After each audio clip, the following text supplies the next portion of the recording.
ایک نئے bold novel کی لے کر آپ کی خدمت میں حاضر ہیں۔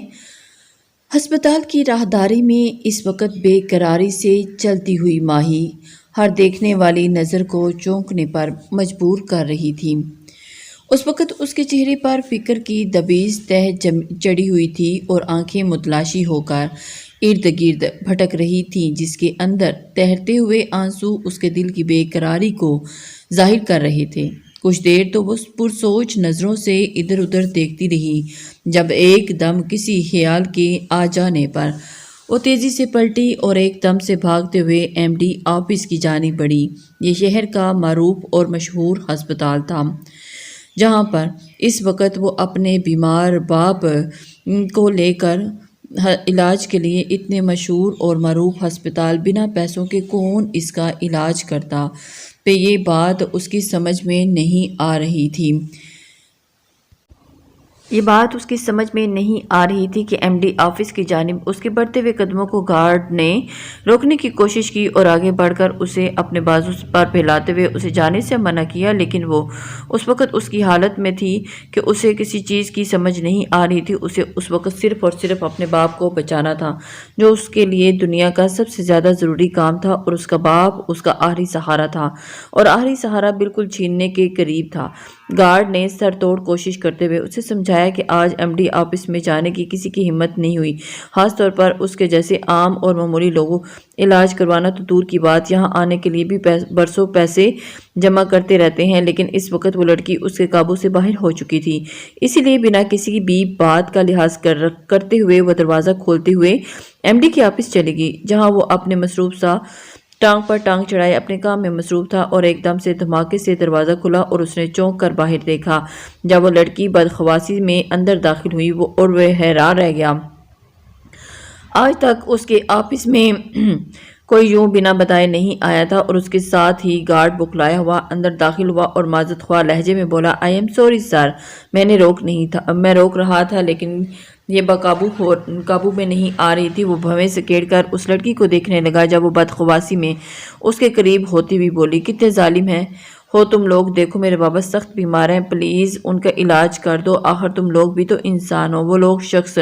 وہ شخص جو حیرت بھری نظروں سے اسے دیکھ رہا تھا، ایک دم ہی اس کے چہرے پر غصہ نمودار ہوا، لیکن وہ تحمل بھرے لہجے میں اس سے بولا، "دیکھیے محترمہ، میں تو ہسپتال کا ایم ڈی ہوں، ایک ملازم ابھی کچھ دیر کے بعد ہسپتال کے آنر تشریف لانے والے ہیں، تو آپ اپنا یہ ڈرامہ ان کے سامنے ہی دکھائیں، ہو سکتا ہے آپ کا کام بن جائے۔" اس کے لہجے میں چھپا ہوا طنز اس کی بات سن کر ماہر کو مزید غصہ آ چکا تھا، لیکن وہ اس کے قریب ہوتے ہوئے بولی، "دیکھیے میرے بابا کا علاج کر دیجیے، جتنے بھی پیسے ہوئے میں آہستہ آہستہ سب ادا کر دوں گی۔" اور جب وہ شخص ایک بار پھر کرخت لہجے میں بولا کہ آپ سر کے آنے کا ویٹ کیجیے اور باہر جائیں، آپ کی قسمت اچھی ہے، اور یہاں کچھ ہی دیر میں ہسپتال کے آنر یہاں پر تشریف لانے والے ہیں۔ اور اس کے ساتھ ہی اس کے گارڈ نے گارڈ کو اشارہ کیا جو اسے پکڑ کر باہر لے جانے لگا، لیکن جیسے ہی وہ باہر آئی اور سامنے سیڑھیوں سے اترتے ہوئے اسے اسفندیار نے اسی حیرانگی بھری نظروں سے دیکھا تھا جو آج وزٹ کے لیے یہاں پر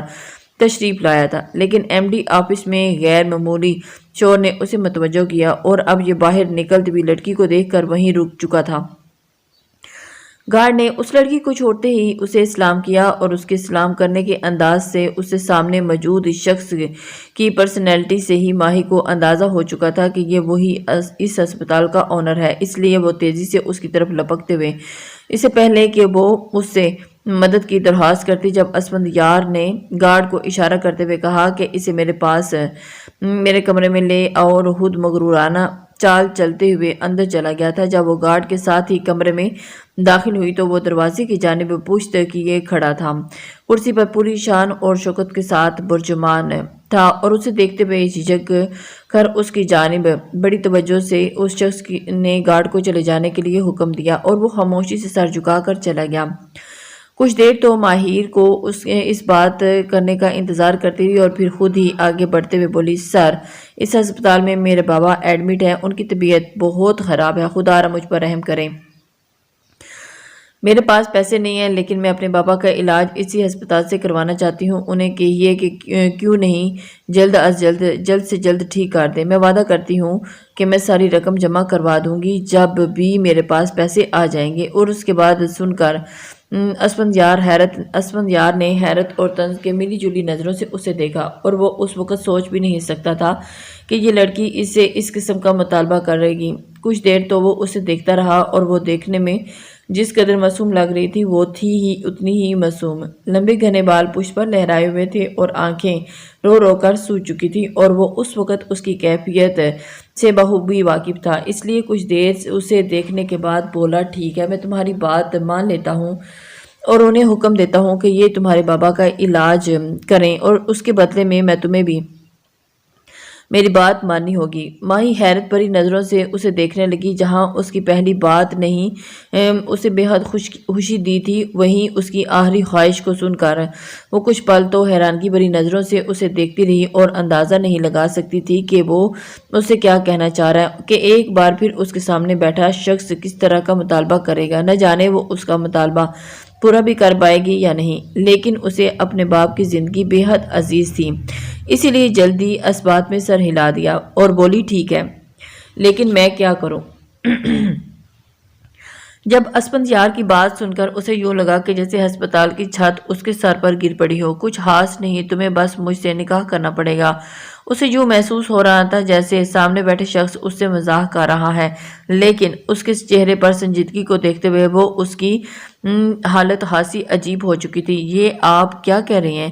میں بالکل ٹھیک کہہ رہا ہوں۔ مجھے اپنے خاندان کا نام اور رتبہ قائم رکھنے کے لیے وارث کی ضرورت ہے۔ ویسے تو مجھے اپنی بیوی بے حد عزیز ہے اور میں اسے بہت پیار کرتا ہوں، لیکن اگر تم میرے ساتھ نکاح کرو اور مجھے میرا وارث دے دو تو میں تمہارے باپ کا علاج کروانے کے لیے اس کی مدد کروں گا۔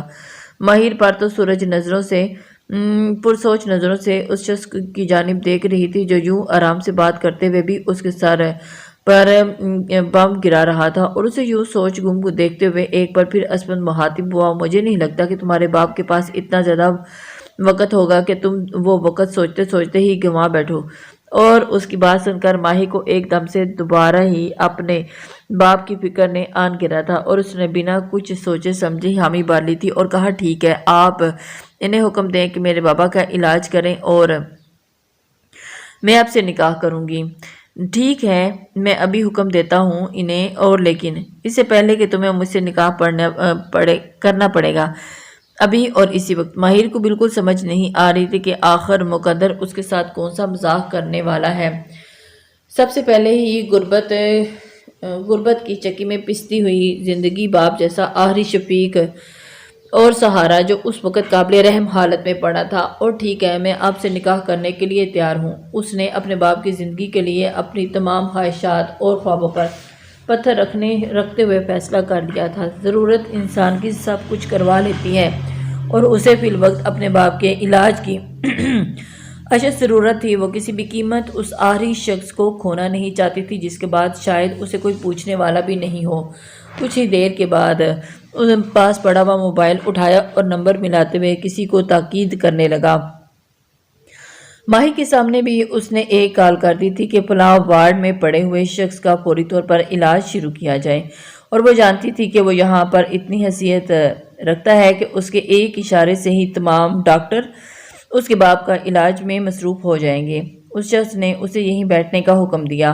وہ نہ چاہتے ہوئے بھی یہیں بیٹھ گئی تھی۔ جب تھوڑی دیر کے بعد آفس کا دروازہ کھلا اور وہی شخص اندر داخل ہوا جس سے وہ کچھ دیر پہلے بات کر رہی تھی، اس کے ساتھ مولوی صاحب اور 2 لوگ تھے۔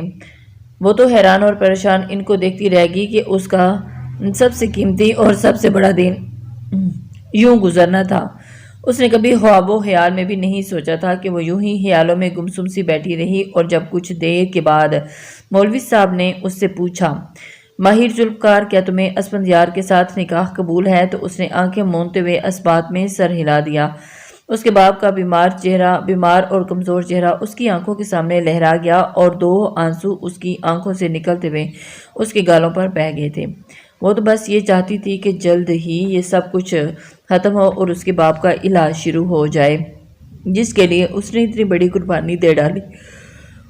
تھوڑی دیر کے بعد وہ سب لوگ باہر چلے گئے تھے اور جب وہ اس کی طرف بنا دیکھے یوں کام میں مصروف ہو گیا جیسے کچھ دیر پہلے ان کا آپس میں کوئی بھی تعلق قائم نہ ہوا ہو۔ وہ بے بسی سے وہاں سے اٹھنے لگی جب اس شخص نے اسے روکا اور کہا، میں نے تمہارے باپ کے علاج کے لیے ڈاکٹرز کو بھیج دیا ہے، تم یہیں بیٹھی رہو اور تمہیں ساری اپڈیٹس یہیں ملتی رہیں گی۔ وہ بے بسی سے وہیں پر بیٹھ گئی اور اس شخص نے کہہ دیا کہ اس نے ڈاکٹرز کو بھیج دیا ہے، اس کے باپ کا آپریشن جاری ہے۔ مسلسل ہلتے ہوئے لبوں سے وہ اپنے باپ کے لیے دعا گو تھی اور اس کی آنکھوں میں آنسو پھل پھل بہہ رہے تھے۔ جب تھوڑی دیر کے بعد آفس کا دروازہ کھلا ہلکی سی دستک سے اور ایک شخص اندر داخل ہوا۔ اس شخص نے ایک نظر اس لڑکی کو دیکھا اور اسفندیار نے مخاطب ہوتے ہوئے کہنے لگا، آئی ایم سوری سر، ان کے والد کی ڈیتھ ہو چکی ہے۔ اور سامنے بیٹھی لڑکی جو اس وقت اپنا سب کچھ گنوا چکی تھی، ایک ایسے شخص کے نام ہو کر جو پہلے سے کسی اور کے نام پر تھا جس کی وجہ سے اس نے اتنی بڑی قربانی دی تھی، وہ بھی رائے گاہ چلی گئی۔ وہ چیختے ہوئے اٹھ کھڑی ہوئی اور جلدی سے باہر کی طرف بھاگی تھی اور اس نے چیخ کر آسمان سر پر اٹھا لیا تھا اور اس کا باپ اس کا واحد سہارا، اس کی ساری زندگی کی کل مالیت تھا۔ بچھڑنا اتنا آسان نہیں ہوتا جتنا لوگ سمجھ لیتے ہیں، اور اس کے لیے تو یہ جدائی اتنی دردناک تھی کہ اسے لگا کہ وہ تا عمر اس کے دکھ میں سے نکل نہیں پائے گی۔ باپ کے بے جان وجود پر سر رکھتے ہوئے وہ دھاڑے مار کر رو رہی تھی، جبکہ وہ شخص خاموشی سے پیچھے کھڑا اسے دیکھتا رہا، اور اس کے لیے اس کے دل میں کوئی بھی جذبات نہیں تھے۔ اسفندیار نے ہی اس کے والد کی تمام آخری رسومات کو سنبھالا اور ان کی تدفین ہو گئی، تو ماہی دیر تک اس قبر پر بیٹھی آنسو بہاتی رہی۔ جب وہ شخص آگے بڑھا اور اس کے سر پر کھڑے ہوتے ہوئے بولا، اللہ ان کی مغفرت کرے، لیکن میرے خیال میں اب ہمیں چلنا چاہیے۔ اس کی آواز سنتے ہی ایک وحشت سی اتر آئی تھی اور اس کی معصوم آنکھوں والی لڑکی کی آنکھوں میں وہ شخص کتنا بڑا دھوکے باز تھا جس نے جانتے بوجھتے اس سے نکاح بھی کر لیا اور اس کے والد کو بھی نہیں بچا پایا۔ وہ لڑکی ماہر دل ہی دل میں اس کے لیے نفرت کا پودا لگا چکی تھی اور وہ جانتی تھی کہ اس نے جان بوجھ کر کیا ہے۔ بدگمانی نے اس کے پورے جسم کو اپنی لپیٹ میں لے لیا۔ اس شخص کے سامنے کھڑے ہوتے ہی اس کی آنکھوں میں دیکھ کر بولی، کس قدر ظالم انسان ہو تم نے مجھ سے میرا باپ بھی چھین لیا اور میری زندگی بھی اپنے نام کر لی۔ میں تمہاری شکل بھی نہیں دیکھنا چاہتی، لیکن سامنے کھڑے شخص پر رتی برابر بھی اثر نہیں پڑ رہا تھا۔ وہ اسی اطمینان کے ساتھ اسے دیکھتے ہوئے بولا، تم میرے کنٹریکٹ میں ہو اور جب تک تم میرا بچہ پیدا نہیں کرو گی تم یہاں سے نہیں جا سکتی۔ اسپند نے آگے بڑھتے ہوئے اس کے بازو کو پکڑا اور اسے اپنے ساتھ لیتے ہوئے لا کر گاڑی میں بٹھا دیا۔ وہ بت کی مانند اس کے ساتھ چلی آ رہی تھی جیسے اس کی زندگی پر اس کا کوئی اختیار نہ ہو، اور کچھ دیر کے بعد گاڑی ایک عالیشان گھر کے سامنے رکی اور اس شخص نے اسے اترنے کا اشارہ کرتے ہوئے خود بھی اتر گیا تھا۔ وہ خاموشی سے گاڑی سے باہر نکل آئی اور اس کے پیچھے ہی چلتے ہوئے اندر داخل ہوئی۔ یہ گھر اتنا بڑا اور اتنا عالی شان تھا کہ اسے چندھیائی ہوئی آنکھوں سے دیکھنے لگی، اور اس گھر کی جگمگاہٹ اتنی واضح تھی کہ اس شخص کی شان اور شوکت اور مرتبے کو ظاہر کر رہی تھی۔ اس کے اندر داخل ہوتے ہی سیڑھیوں سے اترتی ہوئی ایک مسکراتی ہوئی لڑکی اس کی جانب بڑھی تھی اور اس سے گلے لگ کر حال احوال لینے لگی۔ خوبصورت اور مہنگے لباس میں کھلے بالوں کے ساتھ وہ لڑکی بھی کافی خوبصورت تھی، اور سامنے کھڑے شخص کو اتنے دنوں میں پہلی بار مسکراتے ہوئے دیکھا تھا۔ اس کی آنکھوں میں چمک اور مسکراہٹ سے ہی وہ سمجھ چکی تھی کہ وہ اس کی بیوی ہے۔ تھوڑی دیر کے بعد اس لڑکی نے پلٹ کر ماہر کو دیکھا تھا جو اس کے چہرے پر ناگواری اور ایک لہر دوڑ گئی تھی۔ جب اس کے چہرے کے تاثرات کو محسوس کرتے ہوئے اسپند اس کی جانب دیکھ کر مسکراتے ہوئے بولا، زہرا، یہ ماہی ہے جس سے میں نے دوسرا نکاح کیا ہے۔ ہو سکتا ہے یہ تمہیں پسند نہ آئے، لیکن اتنا ضرور یاد رکھنا کہ یہ صرف میرے نکاح میں تب تک ہے جب تک کہ یہ ہمیں وارث نہیں دے دیتی، اور وارث دینے کے بعد میں اسے ہمیشہ کے لیے چھوڑ دوں گا اور یہ ہماری زندگی سے دور چلی جائے گی۔ ماہر بس اسی کی بات سن کر نظریں جھکا کر رہ گئی تھی۔ وہ اچھی طرح جانتی تھی کہ اس کی حیثیت اور کیا ہو سکتی ہے۔ وہ تو چاہتی تھی کہ وہ شخص اس سے اتنا تعلق نہ رکھتا اور اسے آزاد کر دیتا، لیکن کانٹریکٹ کی وجہ سے اسے یہ بچہ پیدا کرنا تھا اور اس کے علاوہ کوئی چارہ نہیں تھا۔ زہرا اس کی بات سن کر مطمئن سے مسکراتے ہوئے بولی، مجھے آپ پر یقین ہے۔ اسپند، لیکن میں اس لڑکی کو کبھی اپنی سوتن کے طور پر تسلیم نہیں کروں گی۔ وہ دونوں باتیں کرتے ہوئے مسکراتے ہوئے اندر چلے گئے اور اسے یوں نظر انداز کر دیا جیسے وہ یہاں موجود ہی نہیں تھی۔ ایک طنزیہ مسکراہٹ ماہر کے لبوں پر پھیل گئی۔ وہ شخص خود کو بہت چالاک اور چال باز سمجھتا تھا، جس نے اپنی چالاکی سے اسے اپنے نام بھی کر لیا اور اسے اپنا مطلب بھی نکلوا لیتا۔ لیکن وہ سوچ چکی تھی کہ وہ اس شخص کے ساتھ اس طرح کا کھیل کھیلے گی کہ وہ بدحواس ہو کر رہ جائے گا۔ اس نے یہ بات اپنے دل میں پختہ کر لی تھی کہ وہ ہر حال میں اس شخص سے طلاق لے کر رہے گی اور اس شخص کے ساتھ کسی بھی قسم کا کوئی تعلق نہیں قائم کرے گی۔ لیکن اگلے 2 ہی دنوں میں اسے اچھی طرح اندازہ ہو گیا کہ وہ شخص صرف اسے کمرے کی حد تک محدود کر چکا ہے۔ 2 دن میں اس شخص نے اس کے کمرے میں ایک بار بھی چکر نہیں لگایا اور وہ اپنی پہلی بیوی کے ساتھ اتنا خوش تھا کہ اسے یقیناً اس لڑکی کی کوئی ضرورت ہی نہیں تھی۔ لیکن ماہر کو یہ بھی علم ہو چکا تھا کہ یہ اس کے لیے ایک محفوظ پناہ گاہ ہے اور اسے یہاں لا کر ہر قسم کی سہولت میسر ہے۔ اس لیے وہ خاموش ہو کر رہ گئی اور ویسے بھی اپنے بابا کی وفات کے بعد وہ یہاں سے کہاں جاتی۔ وہ جانتی تھی کہ یہ دنیا زہر کی مانند زہریلی ہے، اور خصوصاً ان لوگوں کے لیے جو بے سہارا ہوتے ہیں۔ انہیں تو یہ دنیا نوچ کر کھا جاتی ہے۔ کم سے کم وہ یہاں پر عزت سے رہ تو رہی ہے۔ جب اگلی رات وہ شخص پہلی بار اس کے کمرے میں داخل ہوا اور اسے دیکھ کر کچھ بوکھلا سی گئی، اس نے کوئی غیر ضروری بات نہیں کی، بس اسے اتنا کہا کہ میں کچھ دیر تک زہرا سے مل کر تمہارے پاس آ جاتا ہوں، آ کر سوؤں گا، اسی لیے تیار رہنا۔ اور اتنی سی بات پر بھی اس کے دل پسلیاں توڑ کر باہر آ رہا تھا۔ یقیناً اب وہ اسے وہ تعلق قائم کرنے کے لیے کہہ چکا تھا جس تعلق سے وہ گھبرا رہی تھی، لیکن مرتا کیا نہ کرتا وہ مصادق۔ وہ خاموشی سے اٹھی اور چینج کرنے چلی گئی۔ یہاں پر رہتے ہوئے اس کی بیلی بیوی نے بھی اسے کسی قسم کی کوئی تکلیف نہیں دی تھی، حتیٰ کہ وہ تو اسے مخاطب بھی نہیں کرتی۔ وہ اپنی مرضی سے باہر جاتی اور جب بور ہو جاتی تو واپس آ جاتی۔ کچھ دیر کے بعد اسپند دوبارہ اس کے کمرے میں آیا اور اس وقت وہ بالکل آرام دہ کپڑوں میں ملبوس تھا۔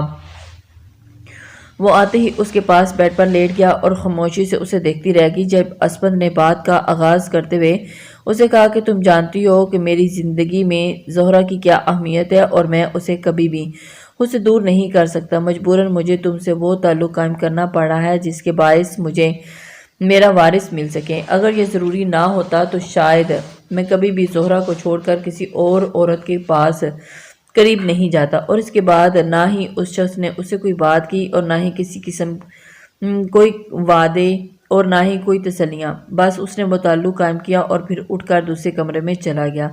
وہ خاموشی سے بیڈ پر بیٹھی رہ گئی۔ اس کی اتنی اوقات تھی کیا، اسے اس شخص نے ذرا برابر بھی دلی وابستگی نہیں کی تھی، اور اسی لیے اس پر کسی قسم کا کوئی دکھ بھی حاوی نہیں تھا۔ بس ایک بار پھر اپنے بابا کو یاد کرتے ہوئے وہ رو دی۔ باقی دن بھی یوں ہی گزرتے چلے گئے۔ جب ایک روز وہ کسی کام کے سلسلے میں پہلی بار زہرا کے کمرے میں گئی تھی، اسے معلوم نہیں تھا کہ اسپند بھی آ چکا ہے اور زہرا کے کمرے میں ہے۔ دروازے پر دستک دینے لگی جب اندر سے آتی ہوئی آوازوں نے اسے ٹھٹکنے پر مجبور کر دیا۔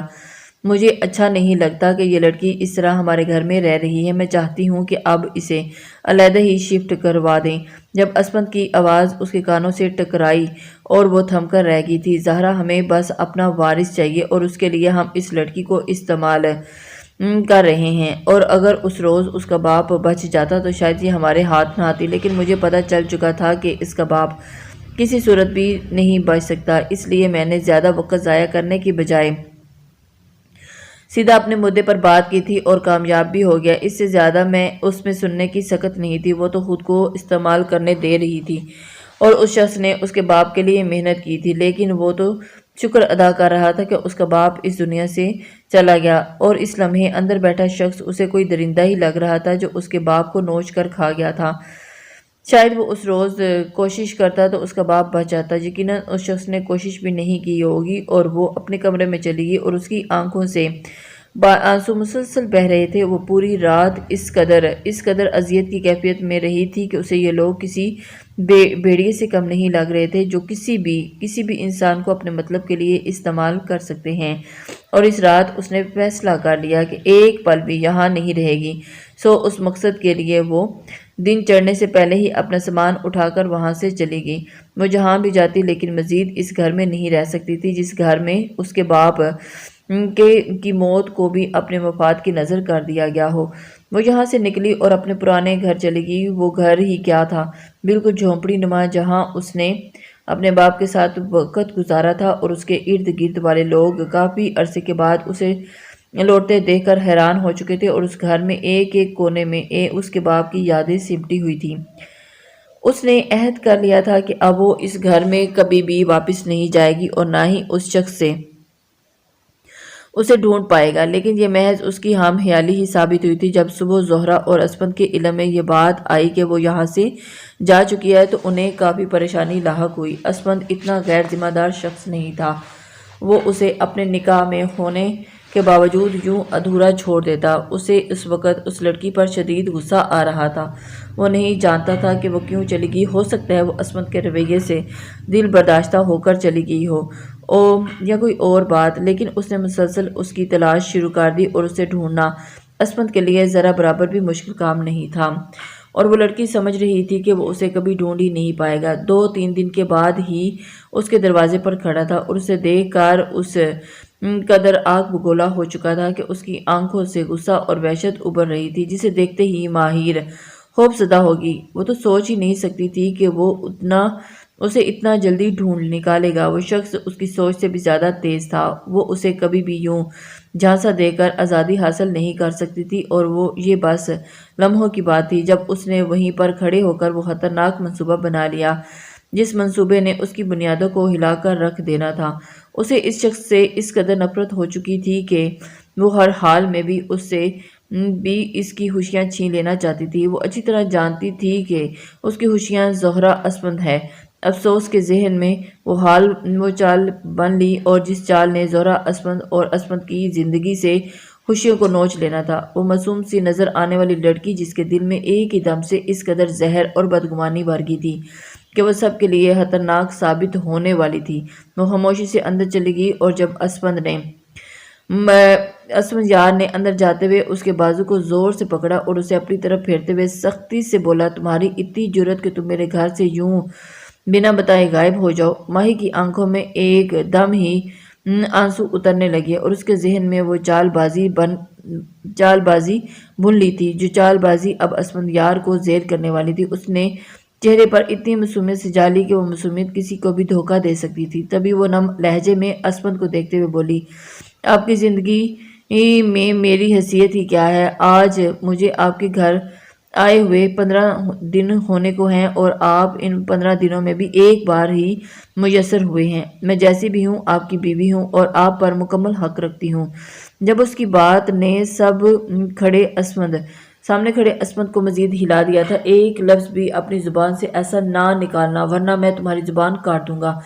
تم اچھی طرح جانتی ہو کہ میری زندگی میں تمہاری کتنی حیثیت ہے، اور میں اپنی خاندانی بیوی اور اپنی محبت زہرا جمال کے نام کر چکا ہوں، اور تم بس میرے گھر میں اتنا ہی رہو گی جب تک مجھے میرا وارث نہیں مل جاتا، اور اس کے لیے میں تمہیں ایک حقیر رقم بھی ادا کر دوں گا۔ تو پھر تمہیں کیا تکلیف ہے؟ نہیں چاہیے مجھے آپ کی رقم، اور نہ ہی آپ کے پیسوں سے مجھے کوئی لالچ ہے۔ مجھے اپنی زندگی میں صرف اور صرف ایک مضبوط سہارے کی تلاش ہے۔ میں نے اپنا باپ کھو دیا ہے، اور اس کے بعد آپ مجھے سہارے کے طور پر ملے، اور وہ بھی اس طرح کہ مجھے صرف اپنا مطلب نکالنا چاہتے ہیں۔ خود کو میری جگہ رکھ کر سوچیں، اور اگر آپ مجھے وارث پیدا کرنے کے بعد گھر سے بے دخل کر دیتے ہیں تو پھر میں کہاں جاؤں گی؟ کیا وہ رقم میرے لیے کافی ہوگی؟ ایک انسان کی سی حیثیت رکھتی ہوگی جو انسان میرے دکھ درد کا ساتھی بنے گا۔ وہ مسلسل نم لہجے میں اسپند کی طرف دیکھتے ہوئے بولی تھی اور نرمی سے کہہ رہی تھی، اور اسپند یار اس کی بات سن کر قدرے نرم پڑا۔ وہ ایک عورت تھی، اور وہ بھی اچھی طرح جانتا تھا کہ عورتوں کے کیا جذبات ہوتے ہیں، اسی لیے اسے نرمی سے سمجھاتے ہوئے بولا، مجھے اس وقت پریشان مت کرو ماہر، یہ سب کچھ میں نے تمہیں واضح کر دیا تھا کہ جب تم میری زندگی میں آئی تھی، اور اس کے بعد بھی تم میرے سے مطالبے کر رہی ہو۔ میری بات سمجھنے کی کوشش کرو۔ میں نے جسٹ تم سے اسی لیے نکاح کیا تھا کہ تم مجھے بس میرا وارث ہوگی۔ اب میں کسی کو بھی زہرا کی جگہ نہیں دے سکتا۔ تم مجھے وارث پیدا کر کے دے دو، اور اس کے بعد تم اپنی زندگی میں اپنی مرضی کے اس شخص کا انتخاب کر سکتی ہو لیکن میرے لیے مسئلہ پیدا مت کرو، میرے ساتھ چلو۔ خاموشی سے اس کی بات سن کر ماہی کو اندازہ ہو چکا تھا کہ وہ شخص اتنی آسانی سے اس کے ہاتھ آنے والا نہیں ہے، اس لیے فی الحال اسے اس کے لیے محنت اور انتظار کرنا تھا۔ وہ خاموشی سے دوبارہ اس گھر میں چلی گئی۔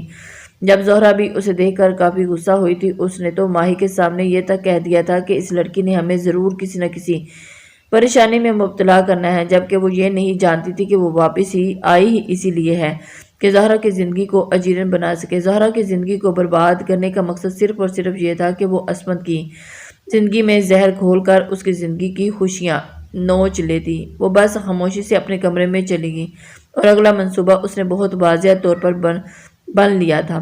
اب وقت تھا کہ اپنے بنائے ہوئے منصوبے پر عمل کرنے کا۔ اس صبح جب عصمت کام کے سلسلے میں گھر سے باہر چلا گیا تو ماہر اٹھی اور کچن میں آ گئی۔ ایسا پہلی بار ہوا تھا جب وہ خود سے اٹھ کر کچن میں آئی تھی۔ پہلے کوئی نہ کوئی ملازمہ اس کے لیے کمرے میں ناشتہ بھجوا دیتی اور وہی بیٹھ کر ناشتہ کر لیتی، لیکن آج اس نے ملازمہ کو منع کر دیا تھا کہ اور کچن میں جیسے ہی وہ داخل ہوئی تو کچن میں موجود زہرا اسے دیکھ کر سخت حیران ہوئی۔ اس نے تحمل سے اسے دیکھتے ہوئے پوچھا، تمہیں کسی چیز کی ضرورت ہے؟ جب ماہی اس کی طرف دیکھتے ہوئے مسکرائی اور بولی، مجھے جب بھی کسی چیز کی ضرورت ہوگی تو میں خود لے لوں گی، مجھے کسی کو کہنے کی ضرورت نہیں۔ آپ نہ ہی مجھ پر سپریڈنٹ لگی ہوئی ہیں اور نہ ہی میری ملازمہ ہے، تو مجھے اپنی مرضی سے زندگی جینے دیں۔ زہرا تو اس کے بدلے ہوئے تیور دیکھ کر اس کے بات کرنے کے انداز سے ہی حیران ہو گئی تھی اور ایک دم ہی اس کی آنکھوں میں بھی غصے کی ہلکی ہلکی رمق نظر آنے لگی تھی۔ حالانکہ وہ ایک تحمل مزاج لڑکی تھی، لیکن پھر بھی اسے بالکل پسند نہیں آیا کہ ملازموں کے سامنے اس سے اس لہجے میں بات کی جائے۔ میرے خیال میں تمہیں اس وقت اپنے کمرے میں تمہیں بات ادب اور تمیز کے دائرے میں رہ کر ہی کرنی چاہیے۔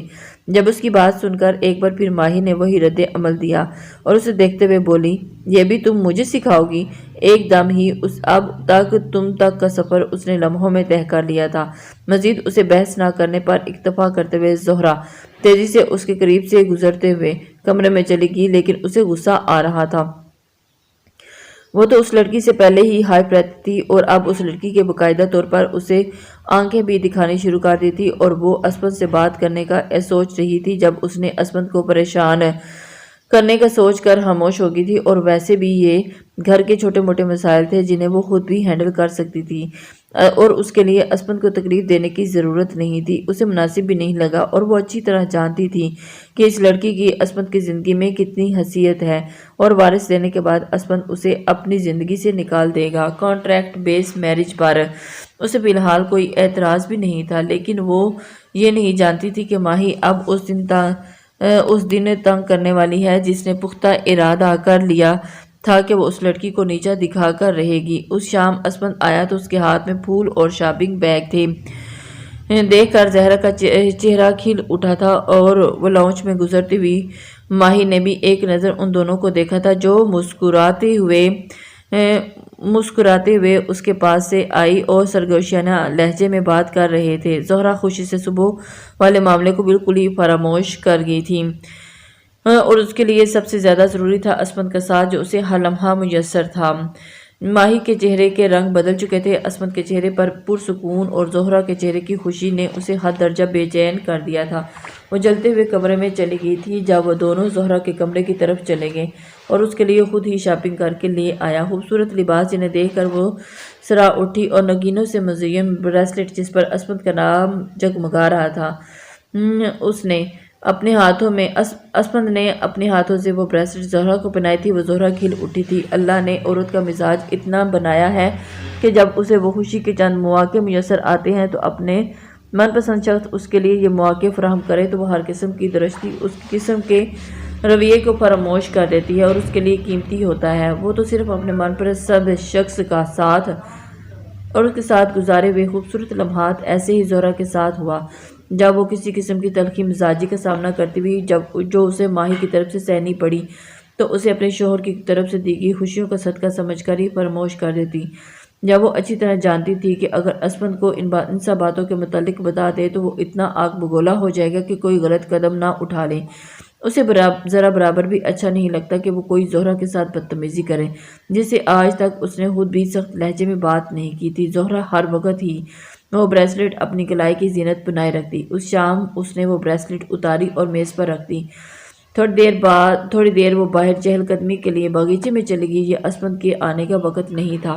تھوڑی دیر کے بعد ہی اسمند نے آ جانا تھا۔ جب موقع کا فائدہ اٹھاتے ہی ماہی اس کے کمرے میں گئی اور اس کی غیر موجودگی میں اس کے کمرے کا جائزہ لینے لگی تھی، تبھی اسے ٹیبل پر پڑی ہوئی وہ بریسلٹ دکھی اور غصے سے ایک بار پھر اس کی رگوں میں پھیل گئی۔ اس نے اس چمکتی ہوئی بریسلٹ کو اٹھایا اور اسے اٹھا کر دیکھا۔ بلا شبہ وہ بے حد خوبصورت تھی اور اس نے اسے اپنی مٹھی میں دبا لیا اور مٹھی میں دبا کر باہر چلی گئی۔ اپنے کمرے میں آتے ہی وہ واش روم کی جانب بڑھی تھی اور اس نے بریسلٹ کو واش روم کے فلیش میں دبا دیا۔ یہ کرتے ہوئے اس کے چہرے پر ایک مسکراہٹ پھیل گئی۔ یقیناً یہ بغاوت کی طرف سے اس کا پہلا قدم تھا جو اس نے عملی طور پر اٹھایا تھا۔ پہلے تو وہ صرف زہرا کے ساتھ زبانی کلامی ہی بدتمیزی کرتی تھی، لیکن ابھی تک اسمند کی طرف سے اس کا کوئی بھی رد عمل نہیں آیا تھا۔ اب اس نے دیکھنا تھا کہ ایک دم ہی اسمند اس پر کیا رد عمل دیتا ہے اور اس کے بعد اس نے اپنا اگلا لائحہ عمل ترتیب دینا تھا۔ کچھ دیر کے بعد جب زہرا کمرے میں گئی تو تیار ہونے کے لیے کیونکہ تھوڑی ہی دیر میں اسمند نے آنے کا ٹائم ہو چکا تھا اور کھانا بھی بالکل ریڈی تھا۔ تیار ہونے کے بعد وہ ٹیبل کی طرف بڑھی، لیکن ٹیبل پر بریسلٹ موجود نہیں تھی۔ اسے پریشانی نے آن گھیرا۔ وہ اچھی طرح جانتی تھی کہ بریسلٹ اس نے ابھی ٹیبل پر ہی رکھی تھی، لیکن وہ ایک دم کہاں غائب ہو گئی تھی اور اس کی غیر موجودگی میں کوئی ملازمہ بھی اس کے کمرے میں کا رخ نہیں کرتی۔ مزید اس نے ایک بار اپنی پریشانی کو ختم کرنے کے لیے تمام ملازموں کو بلا کر پوچھا۔ اس کی غیر موجودگی میں اس کے کمرے میں تو کوئی آیا نہیں تھا۔ جب انہوں نے لا علمی کا اظہار کیا تو دوبارہ کمرے میں گئی اور اس نے اپنا پورا کمرہ چھان مارا، لیکن بریسلٹ کا نام و نشان تک نہیں تھا۔ اب اسے حقیقی معنوں میں پریشانی ہونے لگی تھی۔ تھوڑی ہی دیر کے بعد اسمند بھی آ چکا تھا اور اس کی پریشانی کو چہرے پر ہی بھانپ چکا تھا، اور اس نے پوچھا کیا بات ہے؟ آج پہلے کی طرح مسکرا نہیں رہی جانم؟ جب وہ اس کی طرف دیکھ کر بولی، زہرا نے بے دلی سے مسکراتے ہوئے بولی، آپ کی دی ہوئی بریسلٹ مجھ سے گم ہو گئی ہے۔ میں نے اپنے ہاتھوں سے اتار کر اسے ٹیبل پر رکھا تھا، لیکن نہ جانے وہ کہاں چلی گئی۔ آپ مجھے پورے کمرے سے وہ نہیں مل رہی۔ زہرا کو حقیقی معنوں میں کافی افسوس ہوا تھا اور اس کی بات سن کر اسمند کو بھی اچھا خاصا برا لگا تھا۔ بات صرف بریسلٹ کی نہیں تھی، اس نے کتنے پیار سے وہ بریسلٹ زہرا کے لیے بنوائی تھی اور خود اسے ہاتھوں سے پہنایا تھا۔ ہمیشہ پہنے رکھنے کی تاکید بھی کی تھی، لیکن زہرا نے اسے گم کر دیا۔ اس نے زہرا کا دل رکھتے ہوئے مسکراتے ہوئے کہا، کوئی بات نہیں، وہ بس ایک چھوٹی سی بریسلٹ تھی اور اکثر چیزیں گم ہو جایا کرتی ہیں۔ تمہیں پریشان ہونا نہیں چاہیے، تمہیں بالکل اسی طرح دوبارہ بنوا کر دے دوں گا۔ اور اس کی مسکراہٹ سے زہرا کو کچھ تسلی ہو گئی تھی، لیکن وہ ابھی بھی نہیں جانتی تھی کہ نہ جانے اس کی بریسلٹ ایک دم کہاں سے غائب ہوگی، اور اس کا تھوڑا بہت شک ماہی کی طرف گیا تھا، لیکن اس نے نظر انداز کر دیا۔ اس نے پہلے کبھی ماہی کو اپنے کمرے کی جانب آتے جاتے نہیں دیکھا تھا اور نہ ہی گھر میں کبھی اسے چیزوں کو اٹھاتے دیکھا، تو وہ اس پر ایک بے بنیاد الزام نہیں لگانا چاہتی تھی۔ کچھ دنوں کے بعد آئی ہو گئی تھی اور ماہی بھی مطمئن ہو گئی تھی۔ بے شک اس کا من چاہا تھا کہ رد عمل نہیں ملا، لیکن پھر بھی اس نے ہلکی سی دراڑ کی شروعات تو کر دی تھی۔ مسلسل اسی طرح کے عمل سے وہ اس دراڑ کو گہرا کرنے میں یقیناً کامیاب ہو جائے گی۔ کچھ دنوں کے بعد اس نے اپنا دوسرا منصوبہ بنایا۔ وہ شاپنگ کے بہانے مال گئی تھی اور سیم اسی طرح کی ایک بریسلٹ بنوائی جو گولڈن کلر کی تھی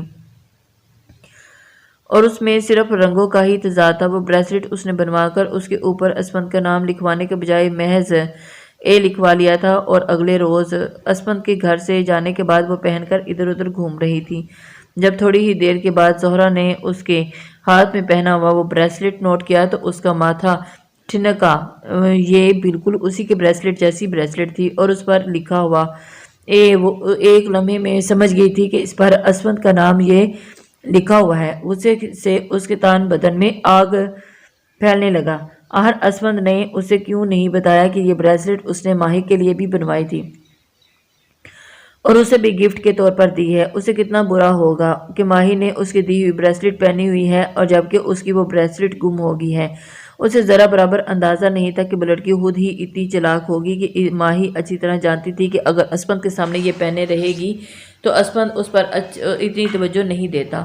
کہ اسے پتہ چلے کہ ماہی نے کیا پہنا ہوا ہے۔ ہلکی سی شک کی رمق زہرا کے دل میں بھی چلی گئی تھی اور اسے یہی لگا کہ ہو سکتا ہے عصمت اس کے سامنے ہی یہ ناٹک کرتا ہو کہ وہ ماہی کو پسند نہیں کرتا، وہ دونوں کسی قسم کا فرق روا نہ رکھتا ہو۔ اگلے روز بھی ایسا ہی ہوا جب عصمت نے اس شام فائلز زہرا کے حوالے کرتے ہوئے کہا کہ اسے صبح میٹنگ میں ان فائلز کو لے جانا ہے، لہٰذا انہیں سنبھال کر رکھیں، اور یہ بات ماہی کے علم میں بھی آ گئی تھی اور اس نے ان فائلز کو اسی شام ہی اٹھوا لیا جب وہ دونوں کچھ دیر کے لیے آؤٹنگ کے لیے گھر سے باہر گئے تھے، اور اکثر ہی زہرا کو لانگ ڈرائیو اور لانگ آؤٹنگ پر لے کر جاتا اور اس نے وہ فائلز اٹھوا لی تھی، اور زہرا کا اس جانب دھیان ہی نہ کیا کہ الماری میں وہ فائلز موجود ہی نہیں۔ جب اگلے دن عصمت نے ان فائلز کو طلب کیا تو زہرا کو اپنی جگہ پر رکھی ہوئی فائلز نہیں ملی تھی۔ عصمت کے لیے وہ سبھی کاغذات بے حد ضروری تھے اور ان کا نہ ملنا اس کے لیے خاصی شرمندگی اور نقصان کی بات تھی۔ زہرا نے آج تک ایسی غیر ذمہ دارانہ حرکت نہیں کی تھی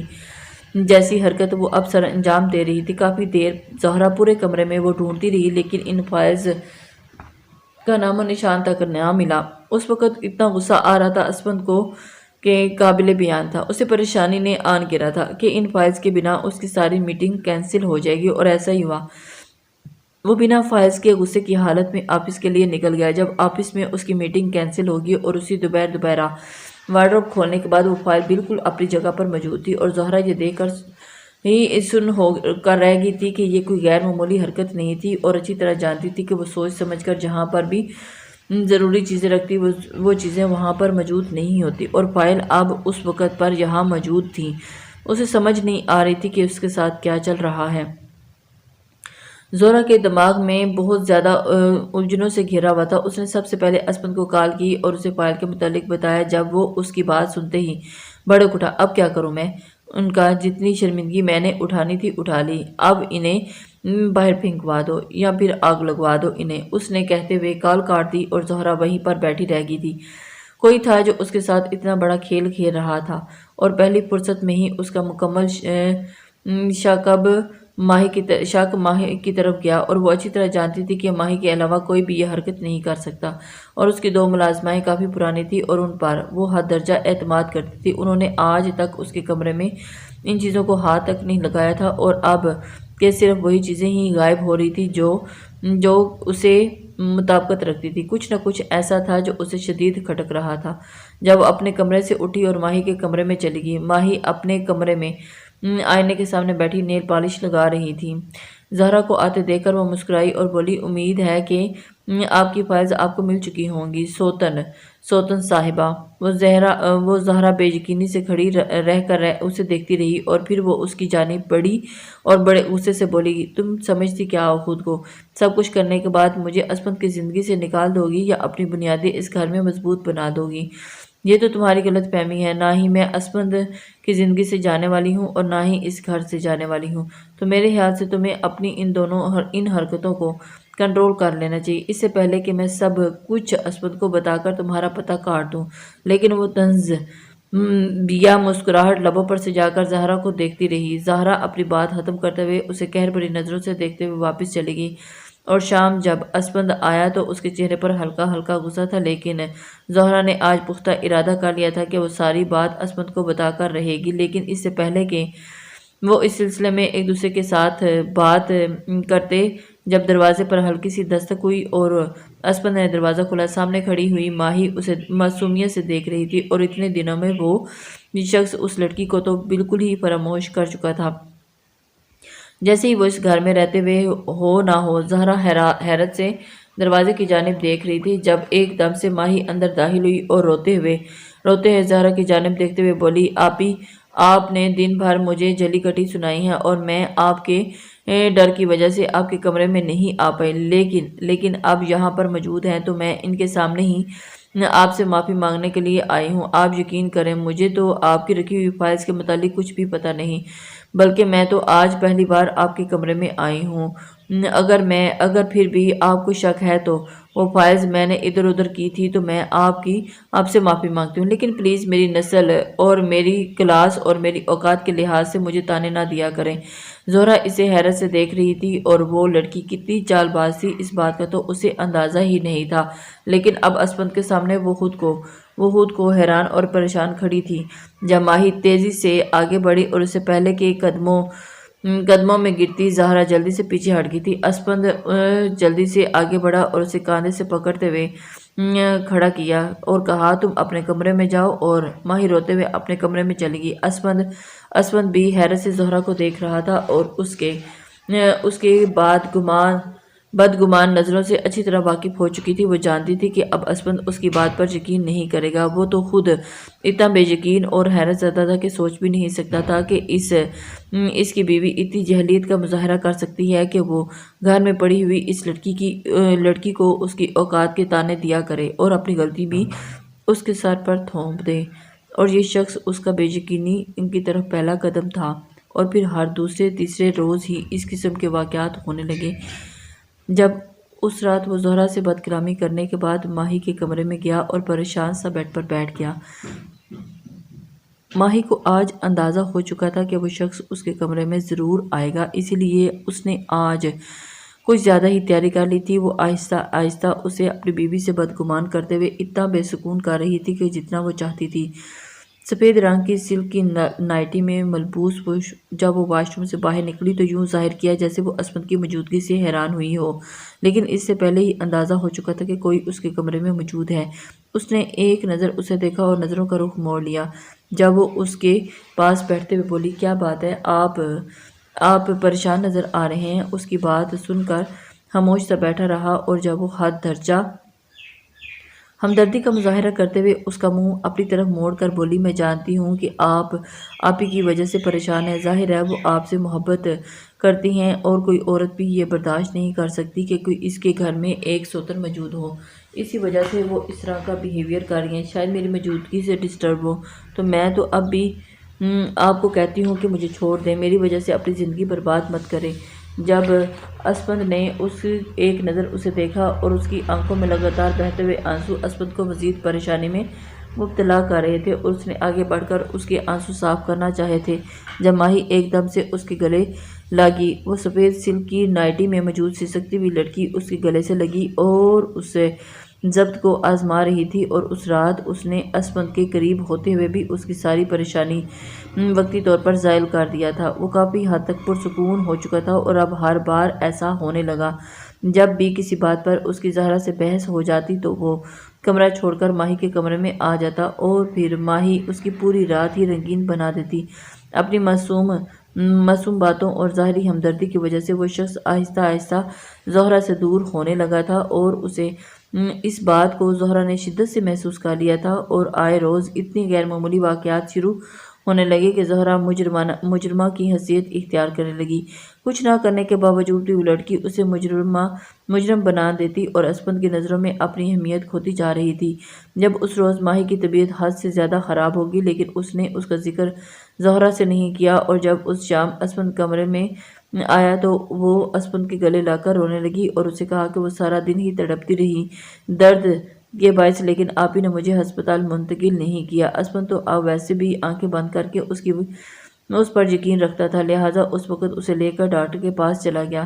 جب ڈاکٹر نے یہ خوشخبری سنائی کہ وہ ماں بننے والی ہے، اور یہ ایک ایسی خوشی تھی کہ جس نے اسپند کو بالکل ہی مکمل کر دیا اور اسے زہرا سے مزید دور کر دیا، اور زہرا دن بدن سوکھ کر کانٹا ہوتی جا رہی تھی، اور اس کے چہرے کی رونق ہی زائل بڑھ چکی تھی۔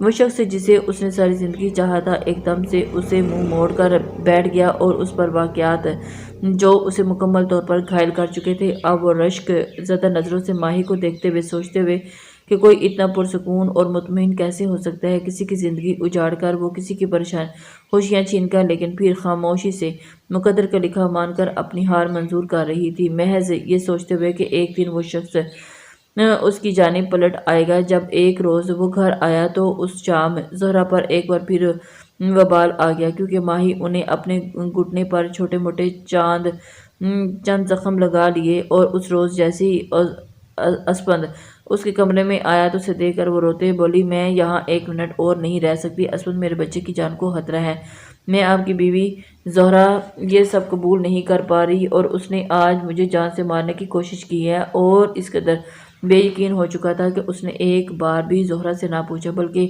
اس سے بدگمان ہونے کے بعد اسے مزید جلی کٹی سناتے ہوئے تیسرے ہی دن ماہی کو نیو اپارٹمنٹ میں شفٹ کروا دیا۔ سب کچھ ویسے ہی ہو رہا تھا جیسے وہ چال بن رہی تھی اور اس کی چال میں وہ یہ نہیں سمجھ پا رہی تھی کہ وہ خود ہی ایک مہرہ بن رہی ہے۔ دوسروں کی زندگی سے دوسروں کی زندگی کی خوشیاں چھین کر اپنی زندگی میں خوشیوں کو ترتیب دینے والے لوگ کبھی بھی مطمئن نہیں ہوا کرتے، بلکہ ایک آگ میں ہی اندر جلتے رہتے ہیں، جو آگ ان کے اعمالوں کے سبب مہیا کر دی جاتی ہے اور وہ انہیں اندر ہی اندر کھاتی رہتی ہے۔ اور ماہی بھی اندر ہی اندر نفرت کو پال کر مزید زہریلی ہوتی جا رہی تھی۔ اس نے اس شخص کو مکمل اپنے کنٹرول میں کر لیا تھا۔ اگر وہ کہتی رات ہے تو وہ شخص کہتا رات، اگر وہ کہتی دن ہے تو وہ کہتا دن ہے، لیکن ابھی بھی اس کی زندگی سے وہ بدگمانی نہیں جا رہی تھی کہ وہ شخص اس کے باپ کا قاتل ہے اور اس کے باپ کی موت کی وجہ۔ وہ چاہتی تھی کہ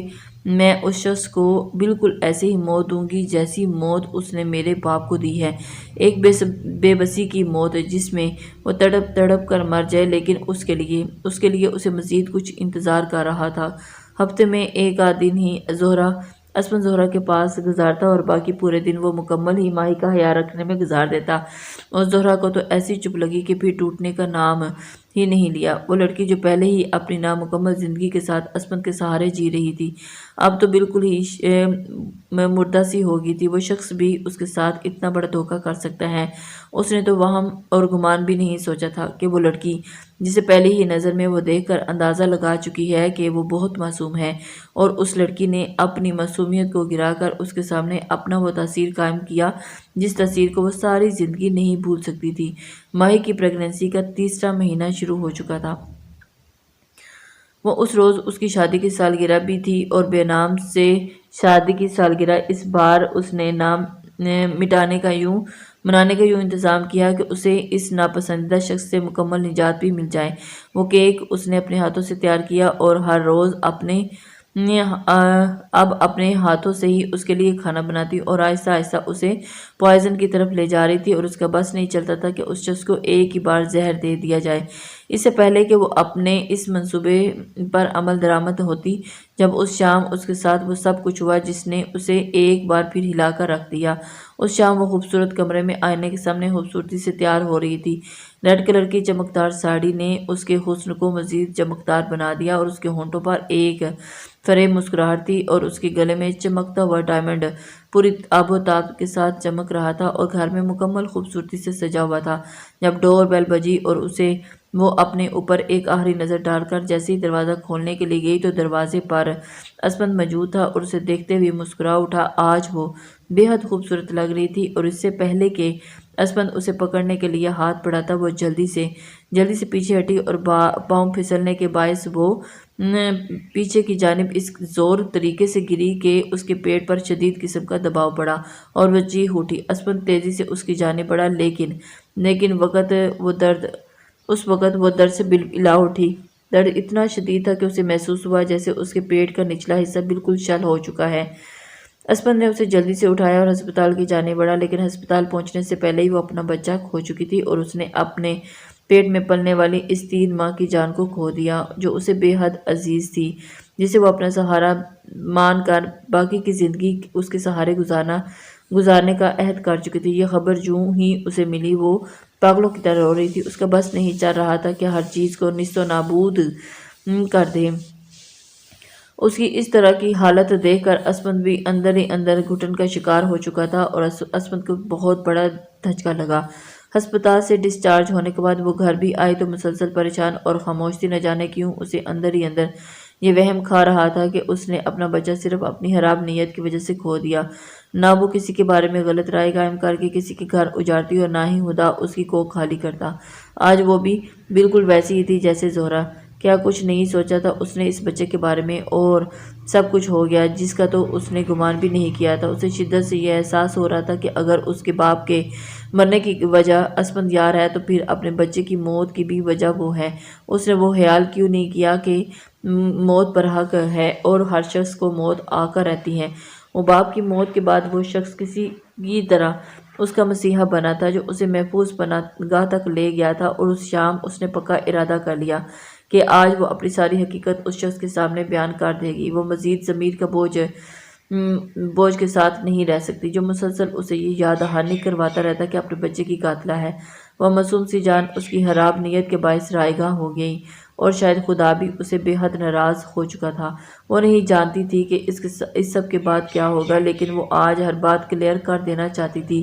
ایک رات سے اسپند زہرا کے پاس رکا ہوا تھا، اور آج عصر کے وقت اس نے اسے کال کر کے بتایا تھا کہ وہ واپس ماہی کے پاس آئے گا، حالانکہ وہ اسے کہہ کر گیا تھا کہ اب وہ زہرا کے پاس 3-4 دن رک کر ہی آئے گا، کیونکہ اس ماہ میں وہ ایک بار ہی زہرا کے پاس گیا تھا، اور وہ زہرا اسے بدگمان ہی صحیح لیکن پھر بھی اندر ہی اندر اسے زہرا کی کشش رہتی۔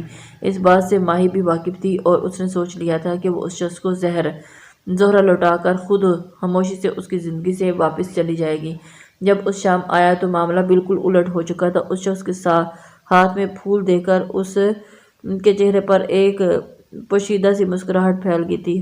ہو سکتا ہے یہ آخری بار ہو جب اس کے لیے پھول لایا ہو۔ جب وہ پلک جھپکتے ہی اس کے سامنے گھٹنوں بیٹھ گیا، اپنے ہاتھ میں پکڑی ہوئی انگوٹھی کی محبت سے اس کی طرف بڑھاتے ہوئے بولا، آج سے اسپند یار مکمل تمہارا ہو چکا ہے۔ میں نے اپنی زندگی میں ان تمام منافق رشتوں کو چھوڑ دیا جو محض میرے نام اور پیسے کے سبب ہی میرے ساتھ تھے۔ میں صرف تمہارا بن کر رہنا چاہتا ہوں، اور آج سے میں تمہارا ہوں۔ زہرا مجھے چھوڑ کر چلی گئی ہے ہمیشہ کے لیے، اور میں بھی اسے طلاق دے چکا ہوں۔ اور اس کے بعد سنتے ہی بے اختیار ہی ماہی اسے اپنے منہ پر ہاتھ رکھ لیا، اور اس کی آنکھیں نہ چاہتے ہوئے بھی نمکین پانیوں سے بھرنے لگی تھی۔ یہ آپ نے کیا کر دیا اسپند نے اس کی حالت کو اپنے مطابق ہی اس کی فکر کو ہی سمجھا تھا، اور جب وہ مزید محبت سے اس کے قریب ہوتے ہوئے بولا، میں تمہارے بغیر زندگی کو گزارنے کا تصور نہیں کر سکتا۔ میں اب صرف تمہارا ہوں، اور ہم دونوں کے حق میں یہی بہتر ہوگا کہ ہم اپنی راہیں الگ کر لیتے،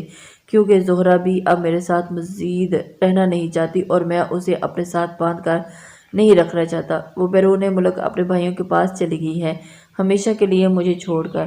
میں نے بھی اسے طلاق نامہ بھجوا دیا ہے۔ میں چاہتا ہوں کہ تم زندگی کی ہر مشکل راہ میں میری ہمراہ بنو۔ اور وہ خاموشی سے اسے دیکھتی رہ گئی، اور اس میں اتنی ہمت نہیں تھی کہ وہ اس شخص کو سچ بتاتی، نہ جانے زندگی کون سا رخ لے جاتی۔